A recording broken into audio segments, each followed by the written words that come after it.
어머님, 지금 뭐 하시는 거예요? 더러워 죽겠어요. 애한테 옮으면 어머님이 책임지실 거예요. 그냥 병원에 입원하시든지 동선에 가 있든 하세요. 계속 기침하실 거면 그냥 나가세요. 나가시라고요. 좀 밥숟가락까지 식탁에 3개 탁 내려놓으면서 소리치는 큰 며느리의 고함에 저는 기가 막혔습니다. 그런데 저를 황당하게 만든 건 옆에서 멀뚱멀뚱 보고 있던 큰아들이었어요. 어이없는 표정으로 큰아들을 쳐다보니까 그제야 말을 하더군요. 엄마, 아내 말에 낳은 복종하는 거 알지? 가만 들어보니까 아내 말이 맞는 것 같은데 그냥 엄마가 병원에 입원하거나 아니면 기침 멈출 때까지 밖에 좀 있다가 와요. 괜히 옮아서 손녀 감기라도 걸리면 엄마도 눈치 보일 거 아니야.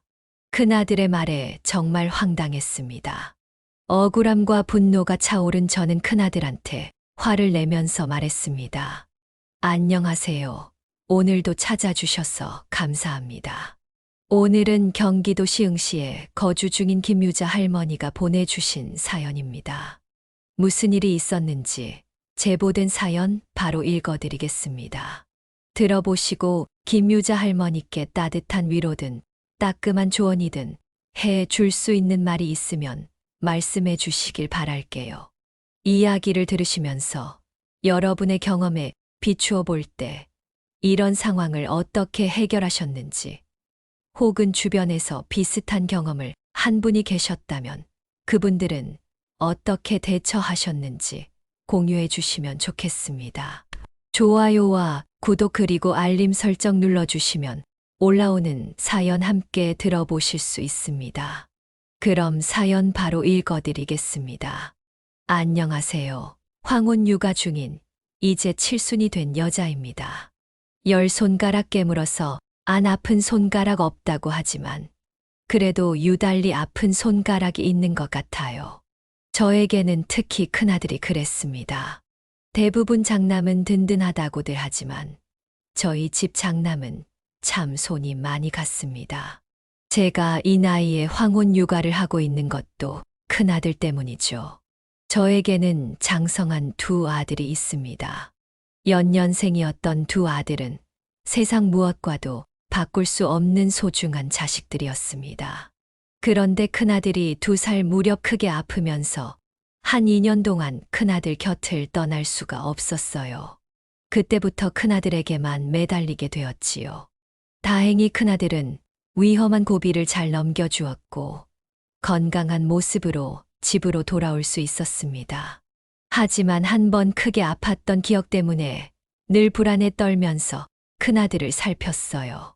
큰아들에게 더 신경을 쓰다 보니 둘째에게는 소홀하게 되었습니다. 둘째는 큰아들보다 1살 어렸지만 몇 살이나 더 많은 형처럼 보였어요. 그래도 큰아들이 건강하게 자라준 것에 감사했답니다. 그러던 어느 날 남편이 외도하고 있다는 사실을 알게 되었습니다. 남편의 외도는 저에게 큰 충격이었죠.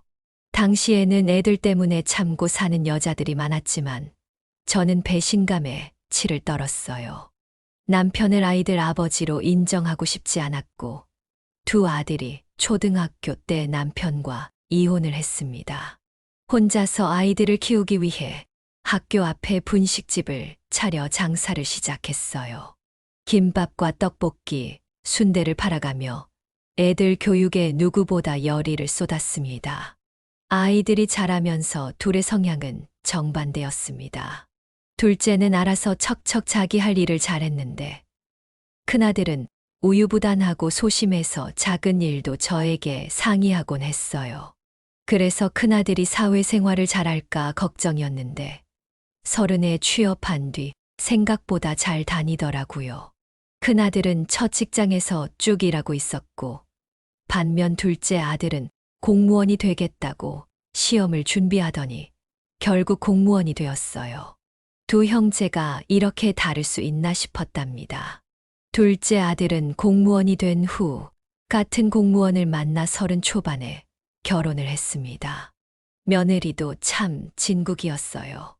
신혼집을 제가 살던 아파트 앞동에서 시작했는데 둘째 며느리가 저에게 신나서 말했죠. 어머님, 집이랑 가까우니까 너무 좋아요. 저희 자주 모여서 외식도 하고 그래요. 며느리의 말에 전 속으로 내심 좋았지만 신혼부부 사이에 껴서 밥 먹는 눈치 없는 아줌마 만들려고 그래? 밥은 둘이서 오붓하게 먹어. 라고 말했죠. 저희 연애만 2년 했는데 아직도 오붓하겠어요. 그러니까 어머님이 오셔서 분위기 좀 바꿔주세요. 어머님이 계셔야 저희도 웃으면서 밥 먹죠. 여기 앞에 식당 새로 오픈했던데 아주버님도 같이 나가서 외식하면 좋겠어요. 라고 말하며 둘째 며느리는 늘 저에게 살갑게 말하면서 잘 챙겨주었습니다. 특히 큰아들이 제 집에서 출퇴근했는데도 며느리는 아랑곳하지 않고 식구들과 잘 지냈습니다. 게다가 제가 당뇨가 있어서 제가 먹는 음식까지도 세심하게 챙겼어요. 한 번은 저녁 시간쯤 둘째 며느리가 저에게 전화를 걸어 뜬금없는 질문을 하더군요. 어머님, 저녁 다 드셨어요? 저랑 나가서 동네 한 바퀴 돌아요. 유산소 운동을 꾸준히 해야 혈당 관리에 좋대요. 지금 나가서 걷고 오자고요. 너무 오래 걷지 말고 저랑 딱 30분만 걷고 와요. 30분만 걸어줘도 도움 된다고 하니까 저랑 천천히 걸어봐요. 제가 지금 어머님 댁으로 갈 테니까 준비하고 계세요. 아셨죠? 둘째 며느리는 정말 운동할 준비를 하고 집으로 왔어요. 운동과 거리가 멀었던 저는 둘째 며느리와 함께 유산소 운동을 하게 되었답니다. 둘째 아들이 배우자를 잘 만난 덕분에 저도 참 행복했습니다. 그런데 문제는 큰아들이었습니다. 30 중반이 될 때까지도 큰아들은 연애 한 번 해본 적이 없던 모태솔로였습니다.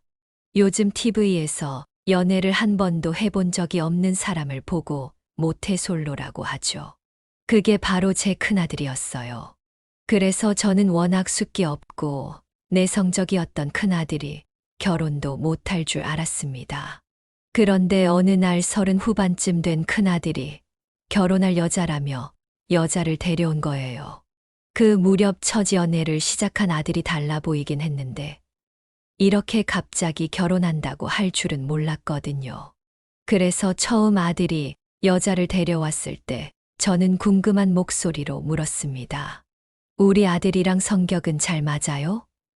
워낙 말이 없어서 좀 답답한 부분이 있을 텐데. 그러자 며느리는 아니에요. 오빠가 말이 없는 편이긴 한데 그만큼 제 이야기를 경청해 주니까 전 그 점이 좋아요. 아마 오빠가 지금 성격이 아니면 전 힘들었을 것 같아요. 라고 답하더군요. 집신도 짝이 있다더니 둘이 그런 점이 잘 맞나 보네. 큰며느리는 처음에 아들과 성격이 잘 맞는다며 말했습니다. 그래서 정말 제대로 된 짝을 만났구나 싶었어요. 그런데 그때 큰며느리가 신중한 목소리로 말했습니다. 근데 어머님, 오빠한테 들어보니까 당뇨 증세가 있으시다면서요. 그럼 식단도 신경 쓰셔야 할 텐데 잘 관리하고 계세요. 먹는 것도 신경 좀 써야 하는데 종민이 출근하고 나면 혼자 먹으니까 자꾸 대충 차려 먹게 되네. 반찬이라도 미리 해둬야 하는데 나이가 드니까 만사가 다 귀찮아. 어머님, 그러면 저 오빠랑 결혼하면 여기 들어와서 살까요? 어떠세요? 당뇨는 먹는 게 가장 중요하잖아요. 제가 챙겨드릴게요. 갑자기 저와 같이 살겠다는 며느리의 말에 저는 깜짝 놀랐습니다. 보통 요즘 며느리들은 시댁이랑 같은 지역에 있는 것도 싫어하지 않습니까? 그런데 큰며느리가 갑자기 저랑 같이 살겠다는 거예요. 처음엔 어안이 벙벙했지만 나중에 상견례를 하다 보니 큰며느리가 왜 그런 말을 했는지 알 수 있었습니다. 상견례 자리에서 바깥사돈이 며느리에 대해 이렇게 말했었거든요. 우리 딸이 30 중반이 넘었는데 아직 하는 행동은 애나 다름없습니다. 딸 자식 잘 가르쳐서 보내야 하는데 부족하게 보내는 것 같아서 죄송스럽네요. 저는 아유, 아니에요. 철들고 태어나는 사람이 어디 있어요? 살면서 다 배우는 거지요. 라고 대답했죠. 그때는 바깥사돈이 딸을 걱정하는 모습에 겸손하다고 생각했습니다. 그런데 이건 모두 저희 착각이었던 거예요. 바깥사돈이 딸을 철부지라고 할 정도면 얼마나 철이 없을지 의심을 했어야 됐던 겁니다. 저는 25평짜리 아파트에 살고 있었는데 안방은 제가 쓰고 다른 방은 큰아들 부부가 쓰기로 했었죠. 처음엔 큰며느리도 살림을 해보려고 노력을 하긴 했어요. 특히 제가 밥을 하고 있으면 옆에서 콩을 가져와 절 보며 말했습니다. 어머님, 당뇨 환자는 콩밥을 먹는 게 더 몸에 좋대요. 흰쌀밥만 먹으면 혈당이 올라가는데 콩밥으로 먹으면 콩이 당 흡수를 조절해 준대요. 큰며느리는 당뇨에 도움이 되는 음식을 검색해서 절 챙겨주기도 했어요. 그런데 이것도 다 잠시였답니다. 시어머니 모시고 살겠다는 말에 큰며느리가 기특해 보인 것도 정말 잠시였어요. 어쩜 그렇게 술을 매일 같이 마셔대는지 술 냄새에 이골이 날 지경이었습니다. 처음엔 회사에서 회식이었다고 하니까 참아보려고 했어요. 그러다 한 번은 얘가 대체 몇 시에 들어오나 거실에 앉아서 기다렸죠.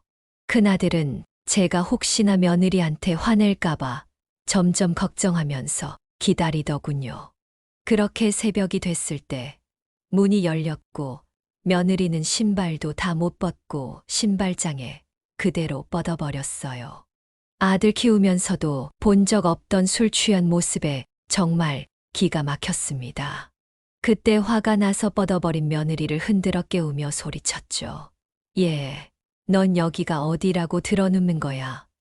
입 돌아가 당장 방으로 못 들어가. 며느리는 아 뭐야.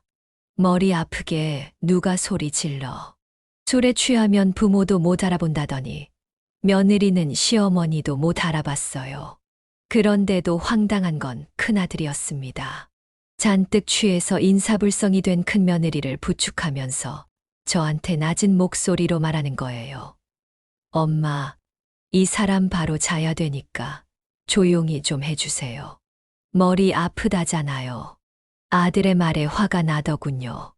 뭐, 술에 떡이 돼서 시어머니도 못 알아보는데 지금 내가 조용하게 생겼어. 넌 이 꼴을 보고 화도 안 나. 회식이었잖아요. 회식도 사회생활인데 이해를 해줘야죠.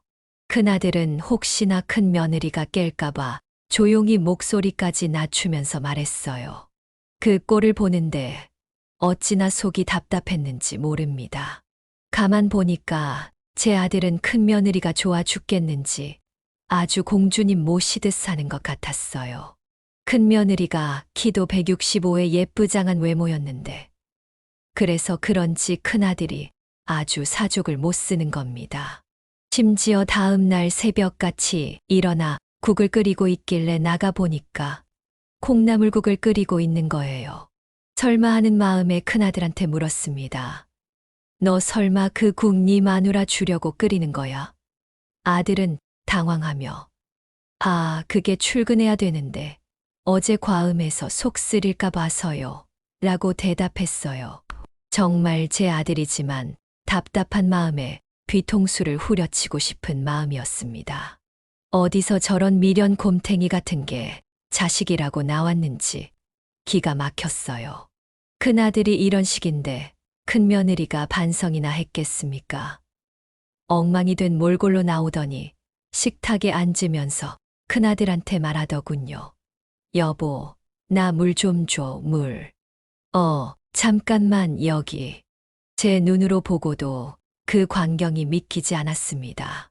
완전히 큰며느리가 제 아들을 종부리듯이 부리는 거 아닙니까?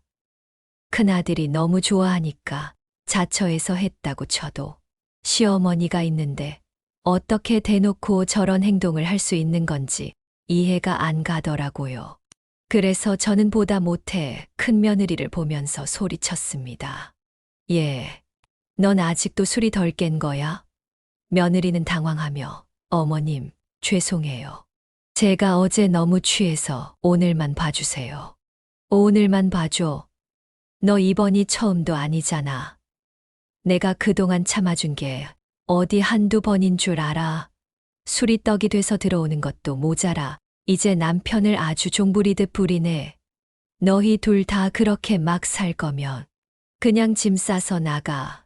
제가 화가 난 목소리로 단호하게 말하니까 며느리는 그제야 깜짝 놀라더니 정신을 차린 듯 보였습니다. 그러더니 저한테 미안한 목소리로 말하더군요. 어머님, 죄송해요. 제가 적응이 되니까 너무 편하게 생각했나 봐요. 앞으로 정말 조심할게요. 편한 사이일수록 더 예의 지키고 지내야지. 우리가 아무리 합가를 하고 같이 지내도 엄연히 내가 시어머니인데 지킬 건 지켜야 할 거 아니야. 그래, 안 그래? 네, 어머니 말씀이 다 맞아요. 제가 너무 경솔했습니다. 앞으로는 조심할게요. 며느리는 고개를 조아리며 사과했습니다. 저도 정말 참다 못해 터진 말이었어요. 출근하는 며느리 붙들고 저라고 그런 소리 하고 싶었겠습니까? 그래도 그렇게 따끔하게 한마디 하니까 한동안은 조용했어요. 하지만 역시나 큰 며느리는 여전히 그놈의 술 때문에 난리였습니다. 무슨 술에 원수라도 지었는지 끝장 보도록 마시는 거예요. 술만 마셨다면 한밤중에 들어오니까 저는 그냥 포기하고 잠에 들었을 때였습니다. 새벽에 알람 소리가 들리길래 밖으로 나와 봤더니 글쎄 며느리가 화장실에서 토를 하다가 바닥에 쓰러져 있는 거예요. 코를 찌르는 악취가 진동하니까 짜증이 확 나더라고요. 그래서 화장실에 쓰러져 있는 큰 며느리를 보면서 소리를 빽 질렀어요. 너 당장 못 일어나. 그 새벽에 소리를 지르니까 며느리를 기다리다 거실에서 잠든 큰아들까지 깜짝 놀라서 깨더라고요.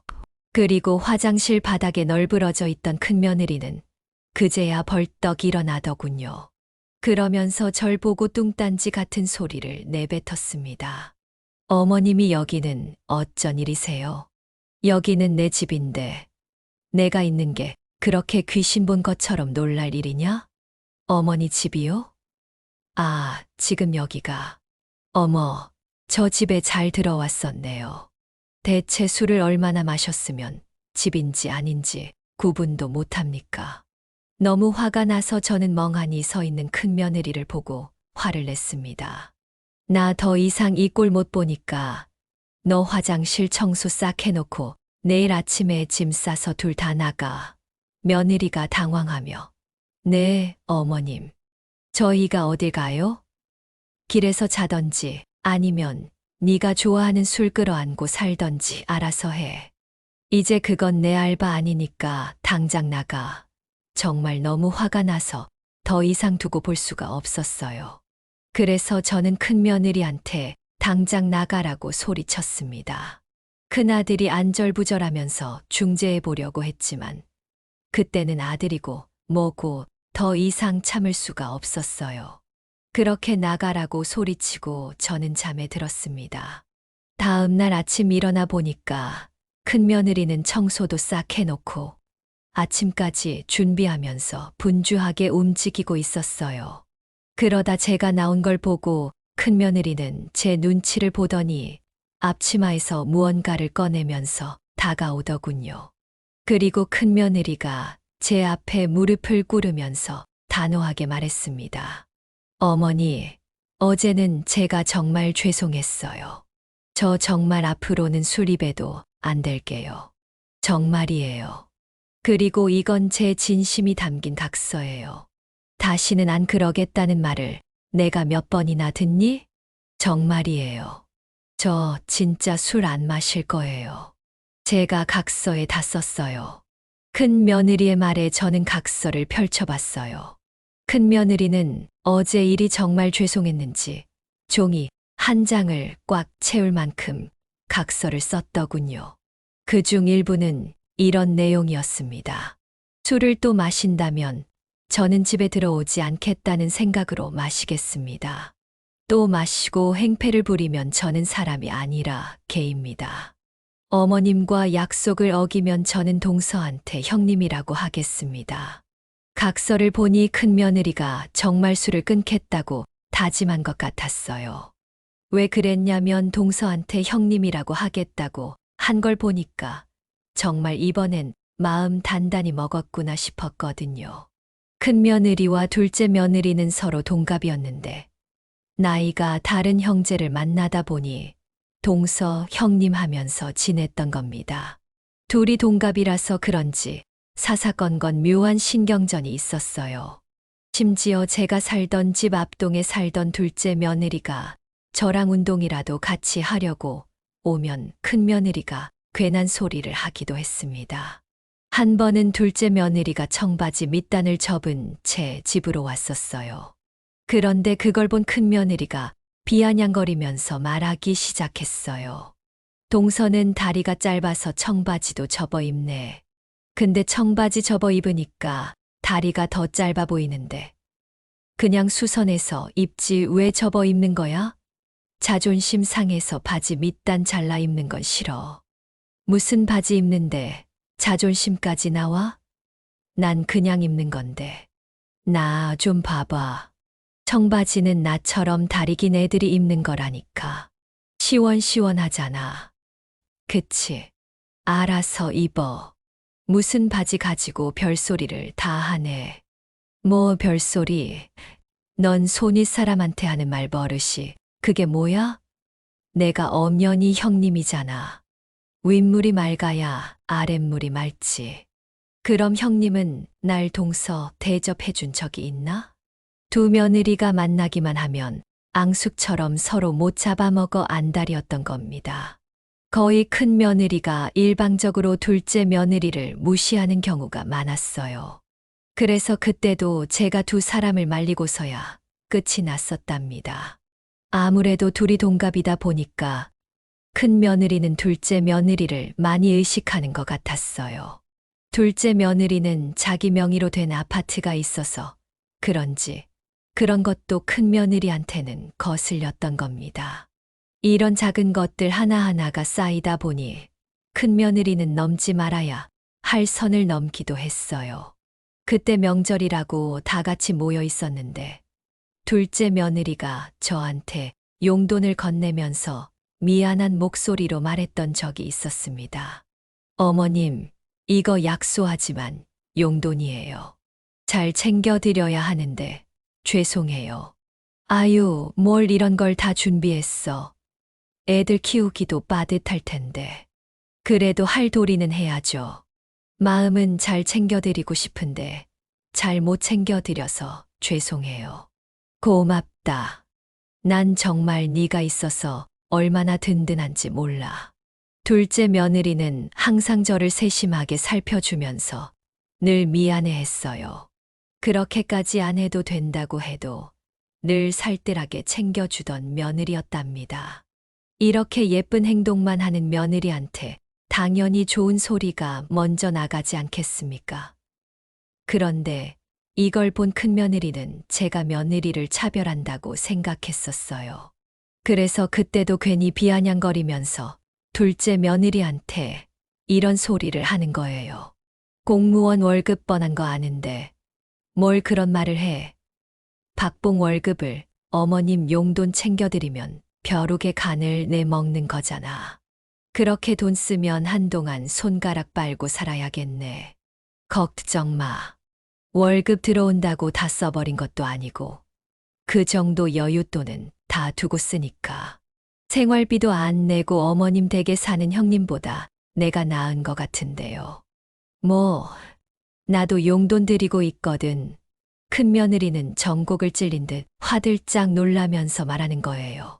그래서 저는 기가 막힌 듯 말했습니다. 큰애야, 넌 본전도 못 찾을 소리를 왜 하니? 용돈을 자주 주는 것도 아닌데 너야말로 월급은 제대로 모으고 있는 거냐? 벌써 나랑 산 지도 2년째인데 돈은 좀 모았어. 그럼요. 저도 잘 모으고 있어요. 제가 임신 중이라 요즘엔 병원비가 많이 나가서 그렇지. 그동안 잘 모았어요. 제가 돈은 모으고 있냐고 묻자 큰며느리는 기어 들어가는 목소리로 모으고 있다고 하는 거예요. 딱 봐도 돈이 줄줄 새고 있는 것 같았는데 큰아들은 그런 큰며느리를 두둔하면서 말했습니다. 이 사람도 살림 잘하고 있어요. 왜 자꾸 며느리끼리 비교를 하세요? 내가 시작은 안 했어. 큰애가 먼저 했어. 그래도 자꾸 그렇게 말하시면 이 사람도 속상하죠. 지금 임신 중인 사람한테 너무하세요. 저는 큰아들 말에 정말 황당했습니다. 그 당시에 큰며느리가 임신 중이었는데 그때 정말 공주님이 따로 없었어요. 안 그래도 큰아들은 며느리 말이라면 껌뻑 죽는데 임신까지 하니까 아주 납작 엎드려서 모시고 지내는 겁니다. 이거야 남편들이 할 수 있는 행동이라고 쳐도 큰며느리가 자꾸 둘째 며느리한테 딴지를 거는 건 아니라는 생각이 들었어요. 그래서 중간에서 그걸 말리려다 보니까 제가 괜히 둘째 며느리를 감싸는 것처럼 보였던 겁니다. 이런 상황이 계속 쌓이다 보니 점점 큰며느리랑 같이 지내는 게 불편해져만 갔어요. 그래도 임신한 며느리한테 당장 쫓아내라고 할 수도 없는 노릇 아닙니까? 그래서 둘째 며느리와 둘째 손자들과 동네 한 바퀴 돌면서 스트레스를 풀곤 했어요. 그때가 마스크 시국이라 실내 어디 갈 곳도 없었고 아이들도 야외에서 노는 게 더 좋으니까요. 둘째 며느리는 운동 삼아 저와 같이 자주 걸었거든요. 그리고 그 시국에 큰며느리가 출산했는데 시국이 시국이다 보니까 산후조리원은 오로지 남편만 면회가 가능했어요. 그래서 챙겨주고 싶어도 그저 큰아들을 통해서 챙겨줄 수밖에 없었죠. 사돈 부부도 면회를 못 갈 정도였으니 제가 갈 수 있었겠습니까? 그래서 집에 오면 잘해줘야겠다 싶어서 그저 전화만 할 뿐이었어요. 그런데 큰며느리가 아이를 낳고 집에 오자 안 좋던 사이가 더 심하게 틀어지기 시작한 겁니다. 그래도 저는 아이를 낳고 오면 좀 괜찮아질 줄 알았어요.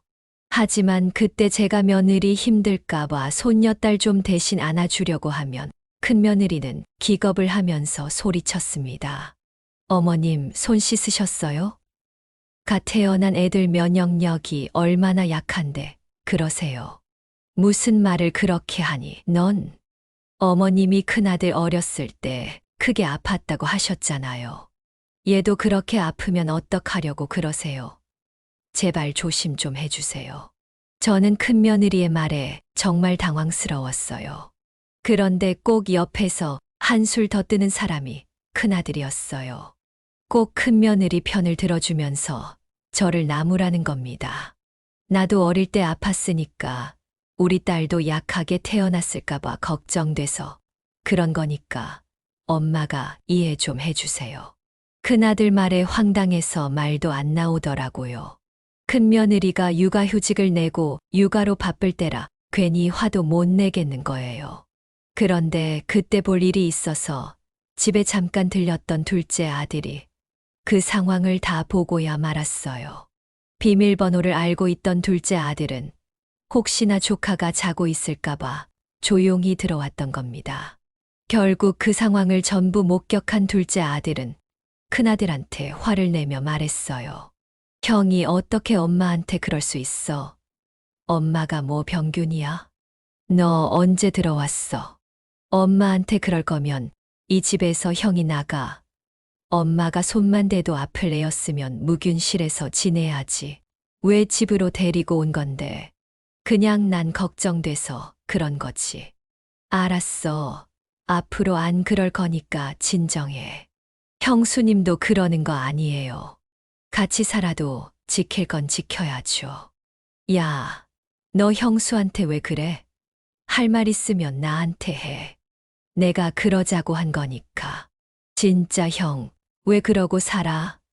다음에 또 이러면 내가 안 참을 거야. 알겠어. 저는 그때 둘째 아들의 말에 눈물까지 맺혔어요. 큰아들은 그 와중에도 큰며느리를 감싸느라 바빴고, 큰며느리는 둘째 아들이 호통을 치는데도 입을 꾹 다물고 있는 겁니다. 그 상황을 수습한 건 큰아들이었어요. 제 아들인데도 어디서 저런 게 나왔나 싶었다니까요. 정말 어린 손녀만 아니었으면 당장 나가라고 내쫓았을 겁니다. 핏덩이 같은 애를 안고 이사하다가 애라도 아프면 제가 마음이 안 좋을 것 같았거든요. 그래서 손녀를 보고 겨우 참고 살았는데 얼마 안 가서 이런 저의 인내심도 폭발하는 사건이 생긴 겁니다. 마스크 시국이었던 그때 하필이면 제가 지독한 감기에 걸렸던 거죠. 검사를 받고 기다려보니 다행히 그냥 지독한 감기라 다행이다 싶었어요. 그런데 유독 그때 감기가 기침이 심하게 나더라고요. 우리 애들한테 피해가 갈까봐 입을 틀어막고 기침하거나 안방으로 가서 기침하곤 했었어요. 그런데 기침은 참아도 재채기를 참을 수 있었겠습니까? 한 번은 약 먹으려고 죽을 먹다가 재채기가 갑자기 나온 거예요. 그런데 같이 식당에 있던 큰며느리가 정색을 하면서 저한테 화를 내는 겁니다. 어머님, 지금 뭐 하시는 거예요? 더러워 죽겠어요. 애한테 옮으면 어머님이 책임지실 거예요. 그냥 병원에 입원하시든지 동선에 가 있든 하세요. 계속 기침하실 거면 그냥 나가세요. 나가시라고요. 좀 밥숟가락까지 식탁에 3개 탁 내려놓으면서 소리치는 큰며느리의 고함에 저는 기가 막혔습니다. 그런데 저를 황당하게 만든 건 옆에서 멀뚱멀뚱 보고 있던 큰아들이었어요. 어이없는 표정으로 큰아들을 쳐다보니까 그제야 말을 하더군요. 엄마, 아내 말에 난 복종하는 거 알지? 가만 들어보니까 아내 말이 맞는 것 같은데 그냥 엄마가 병원에 입원하거나 아니면 기침 멈출 때까지 밖에 좀 있다가 와요. 괜히 옮아서 손녀 감기라도 걸리면 엄마도 눈치 보일 거 아니야. 큰아들의 말에 정말 황당했습니다. 억울함과 분노가 차오른 저는 큰아들한테 화를 내면서 말했습니다. 이 놈들아, 너희가 사람이야? 내가 한겨울에 지독한 감기에 걸렸으면 약은 먹었는지, 몸은 괜찮은지 물어보는 게 순서지. 근데 재채기 한 번 했다고 나한테 그딴 소리 짓거려. 됐어. 다 필요 없어. 전 화가 나서 소리를 치다가 홧김에 집을 나와 버렸어요. 어차피 내 집인데 다시 들어가는 건 제 자유니까 잠시라도 배은망덕한 놈들을 피해 있고 싶었습니다. 자꾸 눈물이 날 것 같아서 무작정 나왔던 거예요. 지극정성으로 키웠던 큰아들이 이제는 여자에 미쳐서 저한테 막 하는 모습이 정말 한심했거든요. 무작정 달려 나와서 지하철역 앞에 앉아 눈물을 닦고 있었어요. 그때 마침 둘째 며느리한테 전화가 온 거예요.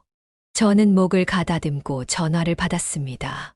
둘째 며느리는 아무것도 모르고 걱정 가득한 목소리로 말하더군요. 어머님, 애 아빠한테 얘기 들었어요. 감기 심하게 걸리셨다면서요? 내일 오후에 반차 내고 집으로 모시러 갈 테니까 저랑 같이 병원 가요. 걱정하면서 병원에 가자고 하는 둘째 며느리 목소리에 저는 눈물이 났습니다. 같은 며느리인데 어쩜 이렇게 다른지 비교가 될 수밖에 없었어요. 그때 저도 모르게 조금 훌쩍거렸던 것 같습니다. 그랬더니 둘째 며느리가 눈치채고 놀란 목소리로 물었습니다. 어머님, 지금 우시는 거예요. 무슨 일 있으세요? 아니야. 내가 지금 목이 좀 아프니까 일단 좀 끊자. 저는 울고 있냐고 묻는 며느리의 물음에 황급히 전화를 끊었어요. 그런데 둘째 며느리가 걱정됐는지 계속해서 전화를 하기 시작하는 겁니다. 그렇게 부재중이 7통이 넘어가니까 괜한 걱정만 끼치는 것 같아 전화를 받았어요. 둘째 며느리는 전화를 받자마자 다급히 물었습니다. 어머님, 무슨 일이세요? 내가 마음이 좀 힘들어서 그래. 대체 첫째네랑 어떻게 살아야 되는지 모르겠다. 너무 답답하고 힘들어. 지금 어디 계세요? 거기 계세요. 제가 지금 갈게요. 그렇게 둘째 며느리한테 제 위치를 알려줬고, 곧이어 두툼한 외투를 들고 둘째 며느리가 나타났습니다. 제가 추울까봐 외투까지 챙겨온 둘째 며느리가 어찌나 반가웠는지 모릅니다. 저를 발견한 둘째 며느리는 달려오더니 다급한 목소리로 말했어요. 날씨가 이렇게 추운데 얇게 입고 나오시면 어떡해요? 빨리 이거 입으세요. 어머님, 대체 무슨 일이 있으셨길래 이렇게 옷도 못 챙겨 입고 나오신 거예요? 둘째야, 나 너무 서럽다 서러워. 저는 둘째 며느리한테 답답하고 억울한 제 속을 다 털어놨어요. 그러자 그동안 있었던 일을 전부 들은 둘째가 제 손을 잡으면서 말하더군요. 어머님, 일어나세요. 왜 어머님이 여기 이러고 계세요? 반성해야 될 놈들은 집에 버젓이 있는데요. 저랑 같이 가요. 제가 본때를 보여줄게요. 둘째 며느리는 당찬 목소리로 제 손을 잡아 끌면서 소리쳤어요. 천군만마를 얻은 듯 저는 그렇게 둘째 며느리와 집으로 돌아갔습니다. 며느리 차를 타고 가는 내내 저는 생각을 정리하면서 드디어 한 가지 결심을 내렸어요. 그리고 집에 도착하자마자 큰며느리의 말에 저는 그 결심을 실행하기로 했어요. 그때 초인종을 누르고 문이 열리면서 큰며느리가 비아냥거리면서 말하기 시작했습니다. 밖에서 지금 혹을 달고 오셨네요. 뭐, 혹, 넌 동서한테 그게 무슨 말버릇이야? 제가 화를 내면서 소리치자 둘째 며느리가 침착한 목소리로 절 말리면서 말하더군요. 어머님, 진정하세요. 형님 입장에선 굴러 들어온 돌인데 혹이잖아요. 근데 굴러 들어온 돌이 박힌 돌 빼러 온 건 몰랐을 거예요. 뭐, 굴러 들어온 돌이 박힌 돌을 빼. 너 지금 뭐라고 하는 거야? 머리가 나빠서 그렇게 사나 했는데. 그래도 눈치는 있네. 가정교육을 어떻게 받았길래 인생을 그따위로 살아. 야, 너 나보다 계급도 낮은 게 지금 뭐 하는 짓이야? 말 똑바로 못해. 진짜 우리나라 족보가 참 이상해. 어차피 너나 나나 동갑인데 계급장 떼고 덤벼보라니까. 형님이면 좀 형님답게 굴어봐. 꼬박꼬박 형님, 언니 해주니까. 진짜 그런 줄 알지. 너 저기 가서 무릎 꿇고 10분 동안 반성하면 내가 다시 형님 대접해 줄게. 내가 미쳤냐? 네 말에 고분고분 무릎이나 꿇게. 어머님, 제가 뭐 잘못한 거 없잖아요. 동서가 저한테 이렇게까지 하는데 그냥 보고만 계실 거예요. 뭐야, 이게 아직도 정신 못 차렸네. 혼나 볼래? 둘째 며느리는 큰 며느리를 응징하려고 손을 번쩍 들었어요. 그래서 저는 그런 둘째를 말리면서 말했습니다. 둘째야, 그럴 거 없다. 왜 이깟 일로 네 손을 더럽히니? 내 알아서 하마. 어머님, 저런 애들은 초장에 작사를 내야 말을 들어먹어요. 그동안 너무 봐주셔서 저러는 거라니까요. 그래, 둘째야. 무슨 말인지 다 알아. 첫째, 너 아직도 네가 뭘 잘못했는지 모르는 거냐? 제 말에 큰며느리는 억울하다는 듯 말했어요. 저는 이제 아이 엄마인데 당연히 엄마로서 말한 건데 그게 그렇게 기분 나쁘세요? 그러시겠다. 그럼 난 집주인 입장에서 얘기할 테니까 너도 군소리 없이 들어. 생활비도 한 푼 안 내고 얹혀 살면서 내가 기침했다고 그렇게 잔소리를 해. 그동안 내가 밥해주고 재워주고 했던 거 전부 청구할 거니까 지금 당장 나가. 어머님, 한겨울에 애를 데리고 어딜 나가라는 거예요. 지금 나가라고요? 그래. 나는 집주인으로서 너희를 도저히 용납 못하겠으니까 나가라고.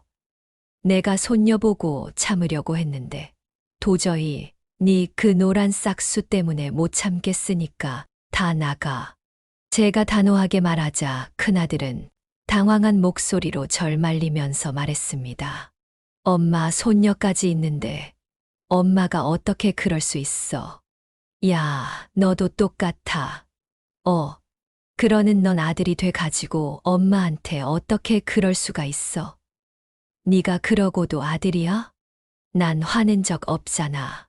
언제 너랑 네 마누라가 바늘과 실이라면서. 그러니까 둘이 세트로 나가라고. 내가 우리 손녀 봐서 참았는데 이제 나도 못 참아. 예, 둘째야, 빨리 얘네들 간단한 짐만 싸서 내보내자. 그러자 둘째 며느리가 기다렸다는 듯 신이 난 목소리로 말했어요. 네, 어머님, 명 받들겠습니다. 둘째 며느리가 짐을 싸기 시작하니까 큰 며느리는 다급한 목소리로 매달리면서 물었습니다. 어머님, 진짜예요? 그래, 나가라니까. 당장 나가. 지금 어떻게 나가요? 전 절대 못 나가요. 네가 버티면 내가 뭐 못할 것 같아. 그때 저는 둘째 며느리가 싸던 짐을 밖으로 던지고 둘이 같이 큰아들과 큰며느리를 신랑이 끝에 쫓아낼 수 있었어요. 둘째 며느리가 없었으면 혼자서는 절대 못했을 겁니다. 그렇게 큰아들 부부를 몰아낸 전 속이 다 시원했어요. 하지만 손녀 생각에 마음이 불편해졌습니다. 그때 둘째 며느리가 저한테 단호한 목소리로 말했습니다. 어머님, 그렇게 자기 딸 끔찍하게 아끼는 사람이잖아요. 걱정 마세요. 이것도 다 형님이 딸 챙기다가 벌어진 일이잖아요.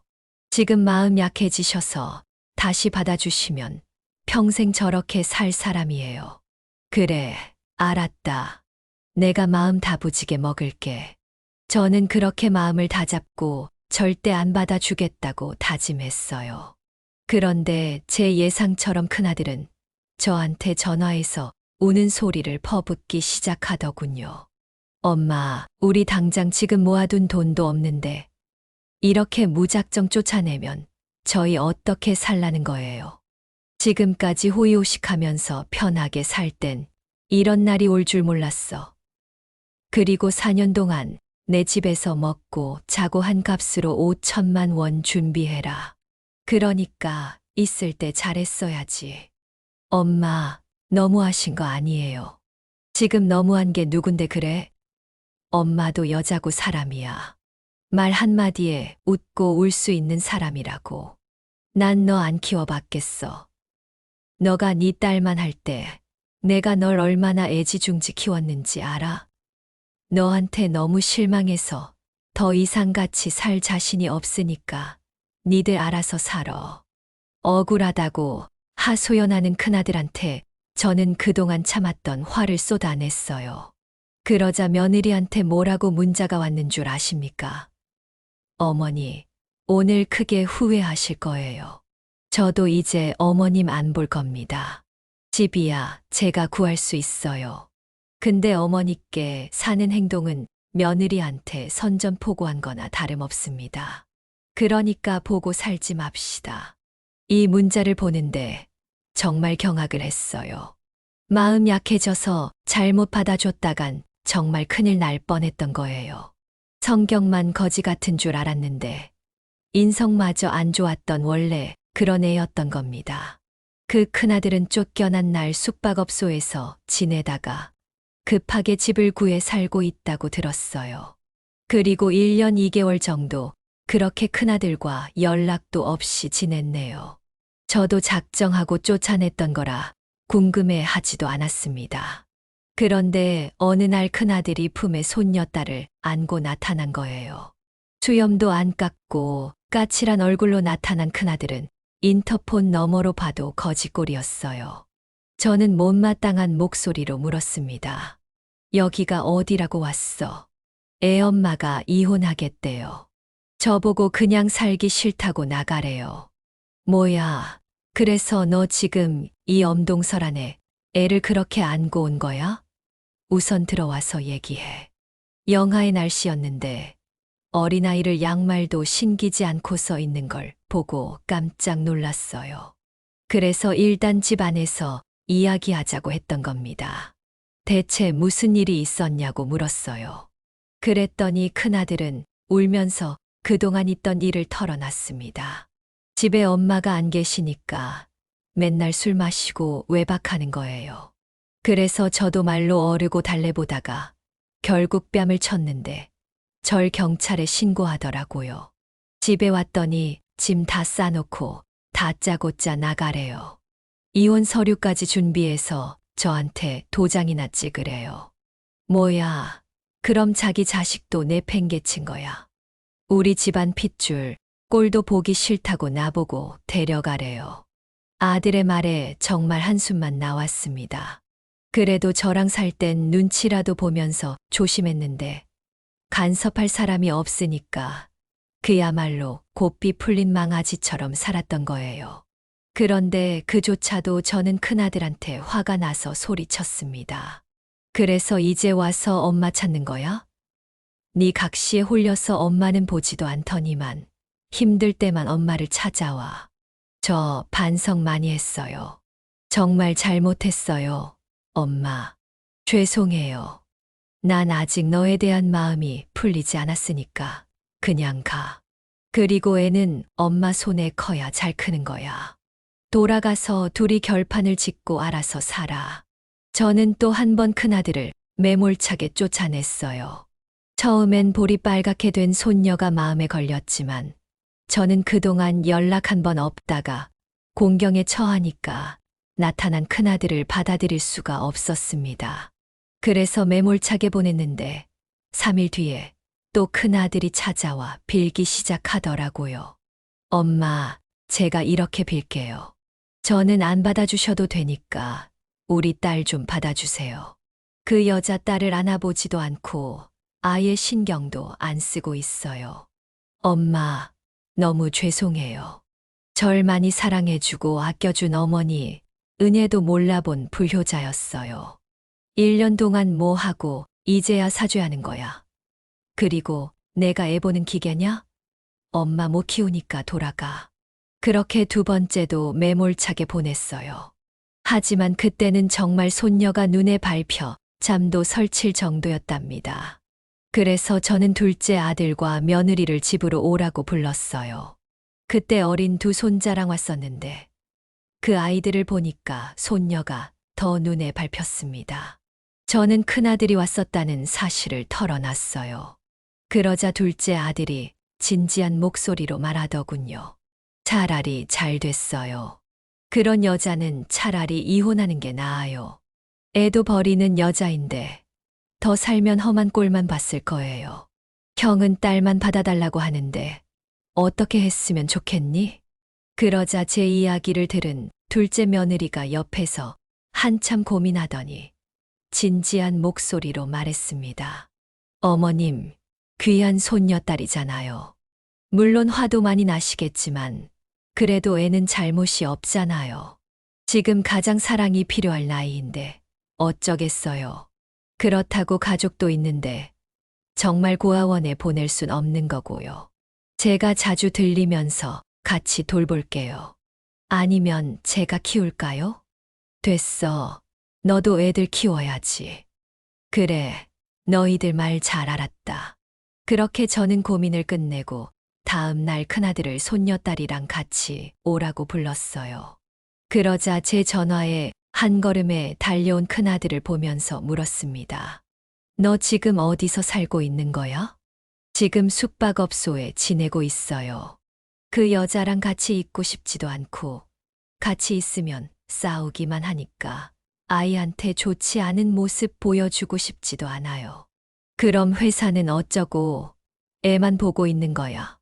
지금 잠시 사정 말하고 휴가 냈어요. 알았어. 근데 널 아직 받아들일 자신이 없다. 널 키우면서 네가 잘났든 못났든 항상 널 아끼면서 키웠어. 근데 넌 날 엄마로 제대로 대접이나 해줘봤어. 제 말에 큰아들은 눈물 콧물 다 쏟으면서 말하더군요. 잘 키워주셨는데 못난 모습만 보여서 너무 죄송해요. 제가 잘못했습니다. 불효자 아들 용서하지 마세요. 그때 큰아들은 한참 동안 눈물을 흘리다가 씁니다. 마음이 안 좋긴 했지만 제가 큰아들을 받아주지 않는 이유는 또 있었어요. 독립해 본 적 없던 큰아들이 혼자 살면서 인생이 쉽지 않다는 걸 느끼게 해주고 싶었던 겁니다. 그래서 아들은 그 여자와 이혼하고 원룸에 혼자 살고 있어요. 가끔 큰아들이 저한테 안부 전화할 때가 있는데 여전히 사이는 냉랭합니다. 도저히 좋은 말이 제 입 밖으로 안 나와요. 그리고 손녀딸을 보러 올 때도 아들하고 마주치기 싫어 제가 집을 비운답니다.